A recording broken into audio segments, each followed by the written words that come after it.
자영업자 빚 탕감 2달 새 난리 났다. 무슨 말일까요? 이겁니다. 새출발기금 신청자 추이 말입니다. 2024년 2월에 54,052명이었거든요. 4월에는요 63,782명입니다. 2달 사이에 18%가 늘었어요. 와, 9,730명. 진짜 많이 늘었죠. 예, 그만큼 말입니다. 자영업자들의 상황 굉장히 어렵다는 뜻이에요. 이 빚탕감 새출발 기금에 신청을 하면 빚탕감이 되거든요. 굉장히 많이 됩니다. 지금 기존에는 말입니다. 예, 재난지원금을 받은 사람, 손실보상금을 받은 사람, 대출 만기 연장을 받은 사람, 코로나 피해 증명한 사람, 이런 사람들만 받았는데 이게 확대를 시켰잖아요. 코로나 기간 중 2020년 4월에서 2023년 5월에 사업을 한 전 자영업자로 확대를 시켰습니다. 그러니까 이게 한꺼번에 갑자기 많이 늘어난 거죠. 게다가 여러분 빚탕감의 정도가 셉니다.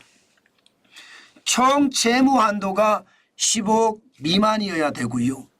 예, 원금 감면은 15억 중에 말입니다. 12억까지도 해줍니다. 12억까지도. 최대 80%, 취약계층은 90%까지 해줍니다. 그러면서 그 내용, 나머지 남은 내용에 대해서도요. 분할 상환을 하게 해주고 이자도 감면을 해줍니다. 엄청난 혜택이죠. 그만큼 말입니다.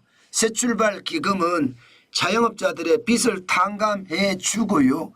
자영업자들이 다시 생존할 수 있는 길을 마련해 준다.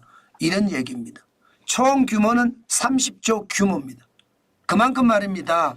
정부가 자영업자들의 빚 탕감을 해 준다고 하니까 많은 자영업자들이 빚을 많이 탕감해 달라고 신청했다는 뜻이에요. 이 새출발 기금 있잖아요. 2022년 11월에 처음으로 출범을 했거든요. 그 당시에 말입니다.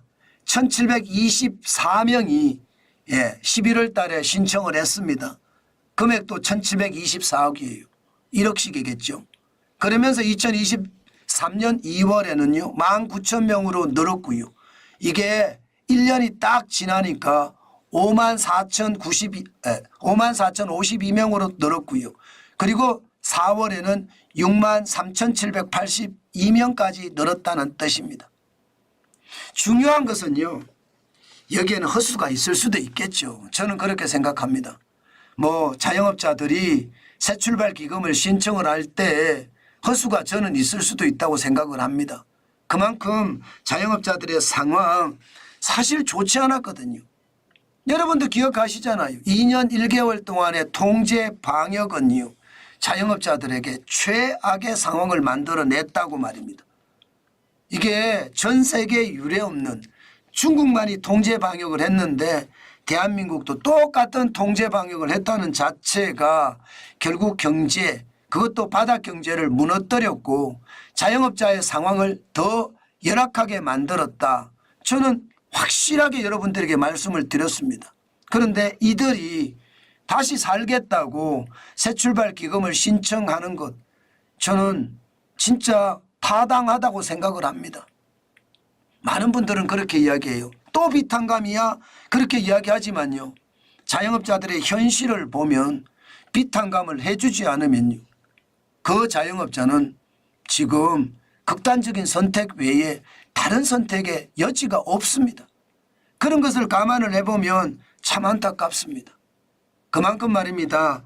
자영업자들의 상황이 지금 열악하다는 것이고 결국 말입니다. 문재인 정부 때 저질러 놨던 모든 일들 윤석열 정부에서 뒤치다거리 아니라고 정신없다 이렇게 얘기할 수 있는 거죠. 문제는 이 모든 것이 말입니다.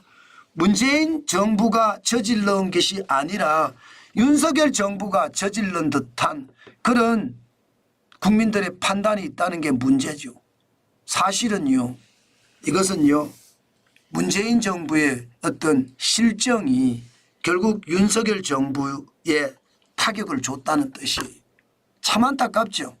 안타깝지만 이게 현실이고요.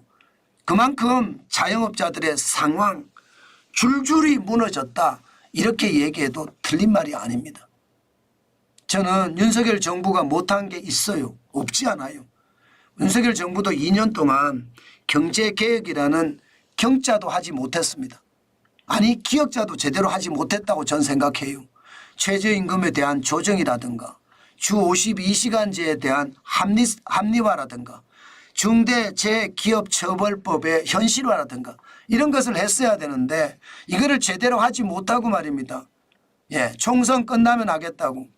그런데 국민이 그걸 봐줍니까? 국민은 절대 안 봐줍니다.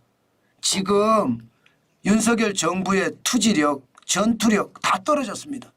이렇게 해서는요 국민들에게 다시 지지를 받기는 쉽지 않습니다. 제발 국가와 민족을 위해서 정신을 차려야 됩니다.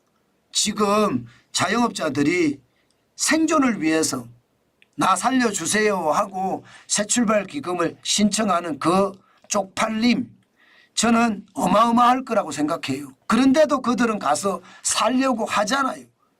이런 국민들을 생각해서라도 나의 권력에 집착하지 말고요. 국민들이 더 잘 먹고 살게 국가가 더 부강하게 만드는 것 이것은 국가 지도자의 책무입니다. 창피하거나 부끄럽거나 그런 생각을 가질 것이 아니라 적극적으로 야당 의원도 만나고 여당 의원도 만나고 아니면 다른 부처 갖고 사정도 하고 이게 국가 지도자로서의 어떤 자세가 아닐까 저는 그런 생각합니다. 지금 그렇게 하지 못하면 우리 경제는 진짜 무너진다. 저는 그렇게 생각합니다. 제가 목이 터져라 이렇게 외치는 것도 그런 이유예요. 그만큼 우리에게는 절실함이 필요하다. 그 말씀 오늘도 강조합니다.